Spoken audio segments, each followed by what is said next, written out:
bomo začeli. Dobro, torej pozdravljam vas na predavanju Martina Sušnika z naslovom Participacija, metafizična konstanta, ki ga organizira društvo Fokus 2031 v povezavi z založbo Družina in kulturnim in umetniškim društvom Kud kdo. Tu bi vas prosil, če kdo želi, da mu društvo Fokus pošilja sporočila za bodoče dogodke, če lahko napiše svoj naslov. Hvala.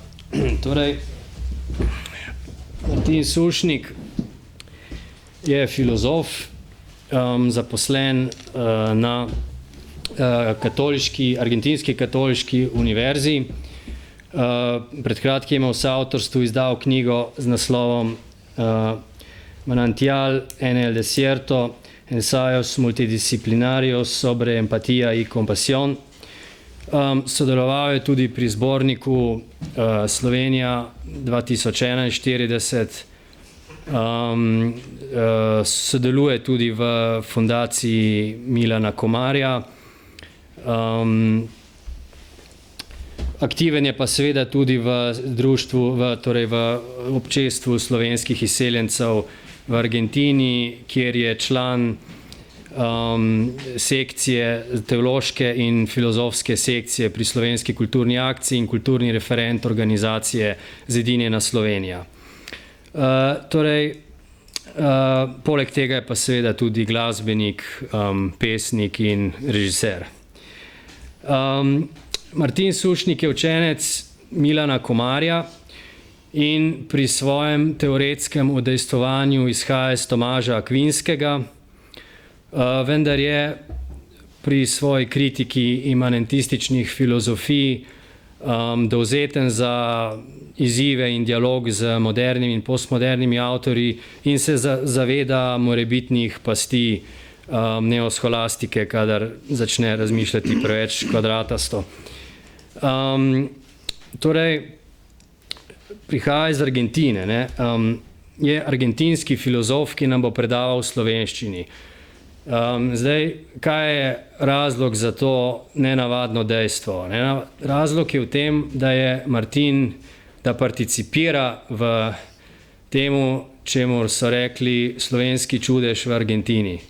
Gre namreč za to, da je vsega nekaj tisoč ljudi skozi 4 generacije ohranilo narodno zavest in jezik in ustvarilo izjemne dosežke na kulturnem, umetniškem in intelektualnem področju, kar je še posebej težko doumljivo glede na to, da je vseh skupaj za eno malo mestece. Kaj je razlog za ta zanos? Mislim, da v največji meri razlog za ta zanos dejstvo, da niso odhajali prostovoljno, temveč so bežali. Bežali so pred nasiljem komunistične partije in tudi Martinovi predniki so se borili proti komunizmu in so se skupaj s Slovensko narodno vojsko maja 1945 bili prisiljeni umakniti iz domovine in si rešili življenja, kar ni bilo dano mnogim. Časi so se spremenili, stvari so drugačne, v glavnem, o čemer so sanjali komunisti, to je propadlo, živimo v svobodi, obdobje komunistične diktature je mimo, tako da lahko med nami pozdravimo Martina Sušnika v svobodni, čeprav nekoliko zmedeni Ljubljani. En pokazatelj zmedenosti je tudi dejstvo, da se nahajamo na ulici, ki zaenkrat še nosi ime Toneta Tomšiča, ampak vendar živimo v svobodi, to je dragocena stvar in lahko sodelujemo pri oblikovanju družbene klime in je dobro, če sodelujemo. Martin Sušnik bo predaval o filozofskih rečeh, o univerzalnih rečeh, ki bi se jih lahko domislil tudi nekdo z drugačnim ozadjem. Torej, to, o čemer bo predaval, ne bo direktno povezano z to partikularno situacijo, s tem kontekstom, ki sem ga zdaj opisal, Ampak vendarle, jaz osebno pa najavljam to predavanje s posebno svečanim občutkom, da bomo to popoldne v Ljubljani deležni nekaj tega duha izmučene in rodovitne Slovenije pod Južnim križem in z občutkom mističnega občestva z prejšnjimi generacijami in najavljam ga z slutnjo mističnega občestva s prejšnjimi generacijami, še posebej s tisočimi naših mučenikov, katerih ljubečo in skrivnostno prisotnost lahko slutimo. Martin. No, najprej dober dan vsem, najlepša hvala nas prva organizatorjem, posebej Andreju, ki je preskrbel za to srečanje, in inštitucijam, ki tukaj vabijo. Hvala Janu za ta uvod. Že vnaprej se oproščam, če bi slovenščina kaj falila, upam, da boste imeli malo potrpljenja, če bi kakšne sklanjatve falil ali pa kaj tazga.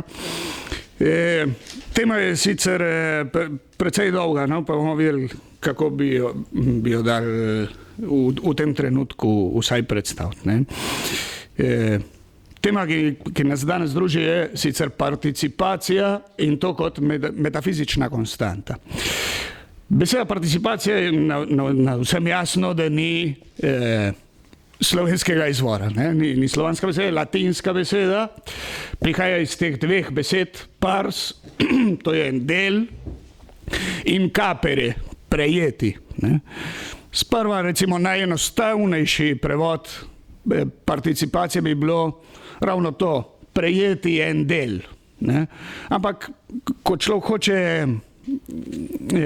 se človek malo poglobi v razna možna prevajanja tega pojma, najde še kakšne druge variante, recimo, ne.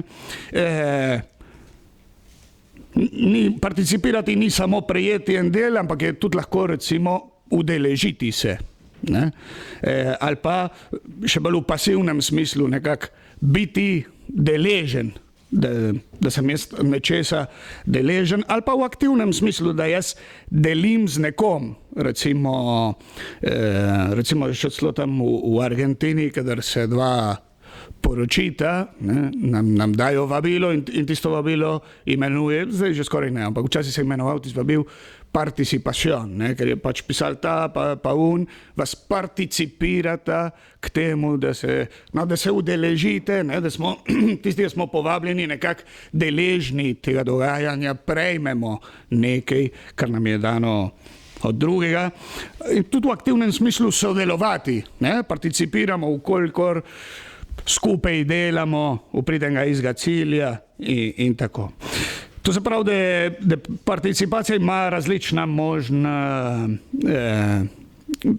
različne prevode. Jaz bi se predvsem ustavil na dva in potem bomo o enem izmed njih razpravljali malo bolj, ne.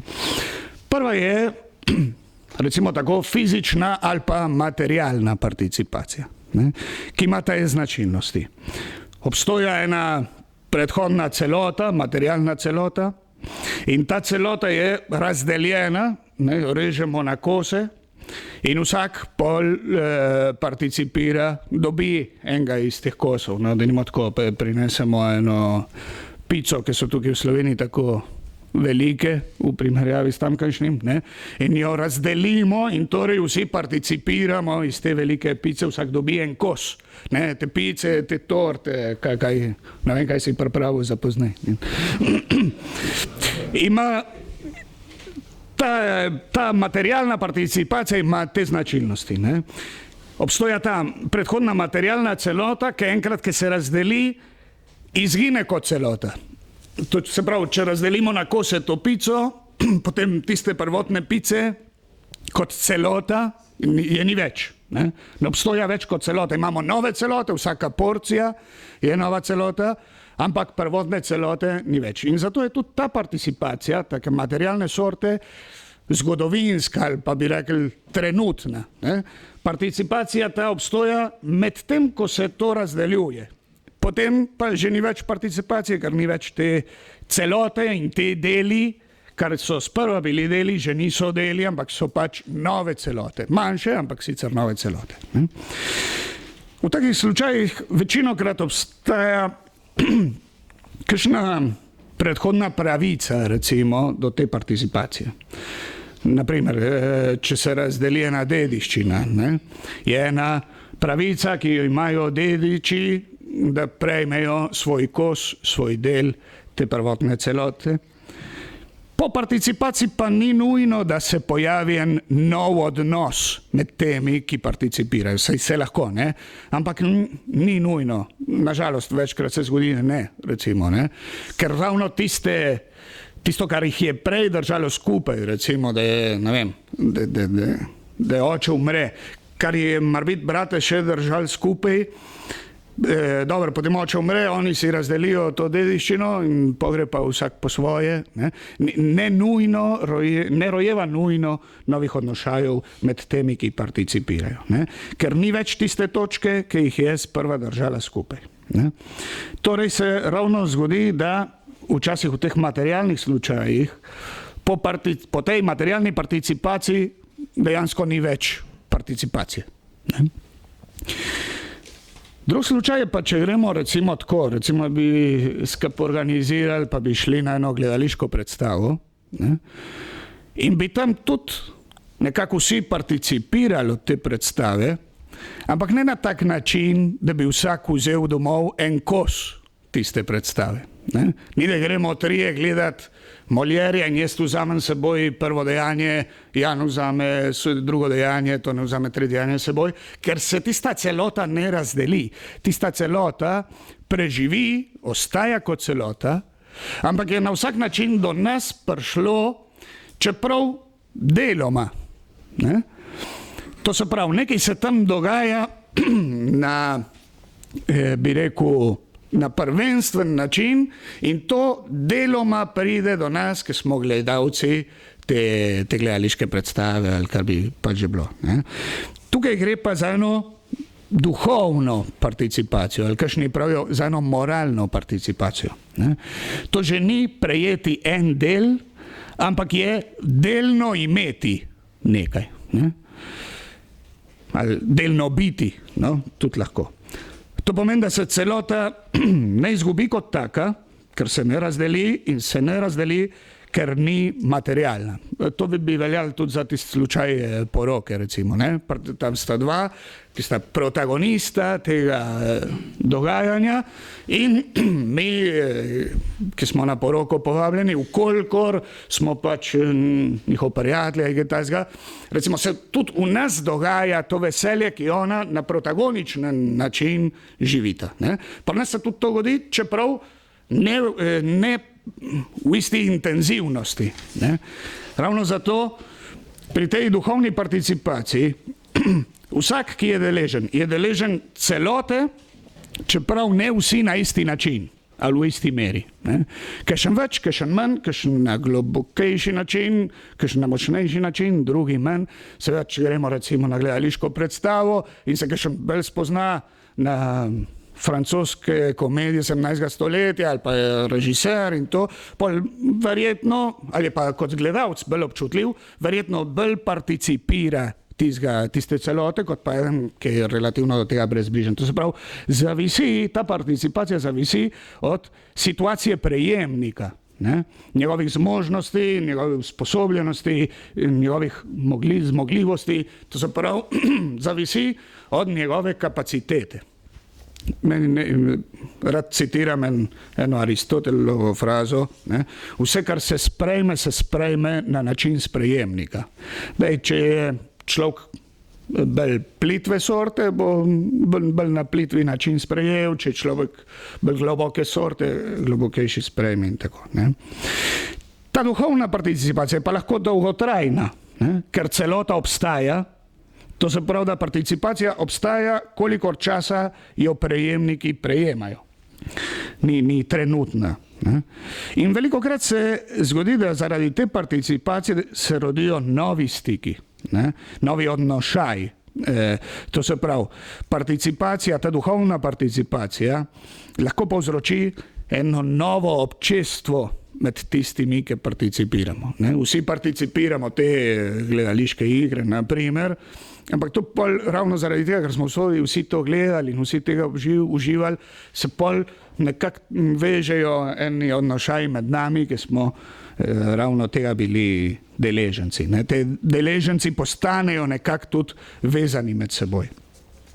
Dobro, v metafizičnem smislu, jaz mislim na participacijo ravno v tem drugem smislu, ne? To kot duhovna ali moralna participacija. To se pravi, pojem participacije, ki bi ga rad danes obravnaval, pomeni ravno to. Delno biti ali delno imeti nekaj, ki nekdo drug ima popolno. Ne? In to tudi pomeni, da je participacija v tesnem stiku s povzročanjem, s kauzalnostjo. Ne? Da sta nekako dve obliki tukaj. Ne? Ena aktivna participacija iz strani tega, ki ima tisto popolnost in jo deli drugemu, dinamični smisel participacije. In en pasivni smisel participacije ali konstitutivni smisel je, ali nekdo prejme od drugega tisto popolnost, čeprav jo prejme deloma, ne popolno. Ravno. Moj cilj ni, da bi tukaj razpravljali o zgodovini ideje participacije, v zgodovini filozofije, ampak vsaj 2 ali 3 stvari moramo pa povedati, se mi zdi. Ne? In prvič se moramo ozreti na Platona. Ali, ker Platon je velik filozof participacije. On je ravno tudi ta pojem prinesel v zgodovino filozofije. Ne vem, koliko dejansko kakšni poznamo bolj, kakšni manj, ampak pri Platonu imamo to, da te stvari na konkretnem materialnem svetu ravno participirajo neke popolnosti, ki je na drugem svetu, na svetu idej. Ne vem, če se uporablja tukaj, kjer so eidosi, kjer so ta bistva. To se pravi, mi vsi smo nekako lepi, na en način, drug na drug način, kakšen bolj, kakšen manj. Ne? Ampak če smo vsaj v neki meri lepi, je pa istočasno res, da nismo lepota kot taka. Ne? In to pomeni, da mi participiramo, da delno imamo to, kar lepota kot taka bi bila in ki jo Platon postavi tam v tem svetu idej. Ne? To se pravi, ta participacija pri Platonu kakšne značilnosti ima? Sprva je to ena navpična participacija, ker imamo 2 svetova, eden je višji, eden je nižji, to se pravi, je ena hierarhična razlika. Ne? In te ideje, te eidosi so popolne, konkretna bitja, ki so pa le odsev teh eidosov, so pa nepopolne. Eidosi res so, konkretne reči skoraj da niso, pravi včasih Platon. Ne? To se pravi, hierarhična razlika je med gor in dol in ravno zato je ta participacija navpična. In tukaj je ravno glavna platonska intuicija, filozofska intuicija. In sicer, da to, kar je množično, zahteva neko enoto, zahteva nekaj eno. To, kar je spremenljivo, zahteva nekaj nespremenljivega. Kar je omejeno, zahteva nekaj neomejenega, kar je končno, zahteva nekaj neskončnega, kar je le možno, zahteva nekaj, ki bi bilo samo po svoje potrebno, to se pravi, skratka, kar je nepopolno, zahteva, kliče, najde svojo končno razlago v nečem, kar je absolutno popolno, ne? Kar je popolnost sama. To je ontološko, metafizično zelo pomembna intuicija, ki pa vsekakor ima pri Platonu kakšne težave, recimo tako, ne? Ki jih je predvsem njegov učenec Aristotel kritiziral. Skratka, zgleda, da pri Platonu, da je njegova metodologija nekako tako, ne? Gre iz logike ali iz spoznanja v ontologijo. To se pravi, ta nauk participacija se predvsem giblje na neki logični ravni, na nekem logičnem vzdušju. Ne? Ker ravno razlog ali končni argument, ki ga Platon večkrat omenja, je to, da stvari participirajo teh eidosov, ravno ker imajo iste bistvene značilnosti. Ne? To se pravi, isto definicijo, recimo tako. Vprašanje je pa potem seveda, katera naj bi bila razlika. Ne? Če sem jaz človek in to po definiciji pomeni, da imam te značilnosti in ravno te značilnosti so definicija tistega eidosa, katera naj bi bila potem razlika med človekom samem na sebi, med eidosom človeka in jaz kot konkretni človek. Ne? V bistvu, mislim, na bistvenem področju bi skoraj kazali, da je ni. Čeprav, no in to bi bila spet tema zase, pri Platonu nekako lahko rečemo, da je materija ta poniževalni faktor. Ne? Jaz sem malo manj človek kot tisti človek eidos, ker sem pač utelesen pa to. Ne? Drugi problem bi bil tudi to, ne? Kakšni naj bi bili tej odnošaji samih idej, samih eidosov med seboj. Ne? Ker eidosi bi tudi pasivno participirali od drugih eidosov. Ne? Recimo eidos konja in eidos človeka bi spadala, participirala eidos v živali in eidos živali in rastlin bi participiralo od eidosa živih bitij in tako to sprav bi bilo treba tam eno notranjo participacijo v svetu idej tudi sestavc. In končno vsaj te tri omenim, ne? To je pač zelo aristotelska kritika. Ne? Imamo tukaj ene vrste ontologiziranja abstraktnih pojmov. Ne? Te pojmi, ki jih mi abstraktno dojemamo v našem umu, je Platon nekako iz tega naredil en svet posebej. Ne? Je povišal na nivo popolnosti, kar je tudi dejansko